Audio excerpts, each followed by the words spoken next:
অনুগ্রহ করে শুনবেন, দীঘা থেকে সিউড়ি যাওয়ার জন্যে ট্রেন নম্বর ১৩,৪১৭ মালদা টাউন এক্সপ্রেস। প্রতি বৃহস্পতিবার রাত ১১:৪০-এ দীঘা স্টেশনের ৩ নম্বর প্ল্যাটফর্ম থেকে ছেড়ে যায় এবং এটি সিউড়ি পৌঁছায় পরের দিন সকাল ১০:০২-এ সিউড়ি স্টেশনের ১ নম্বর প্ল্যাটফর্মে। ট্রেনটির মোট যাত্রাপথ ৪৮৫ কিলোমিটার, যা অতিক্রম করতে সময় লাগে ১০ ঘন্টা ২২ মিনিট।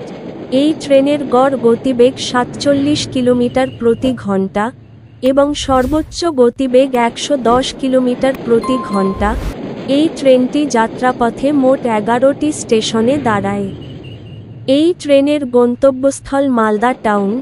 এই ট্রেনের সেকেন্ড সিটিং ভাড়া ১৮০ টাকা, স্লিপার ভাড়া ২৯৫ টাকা, থার্ড এসি ভাড়া ৭৮৫ টাকা।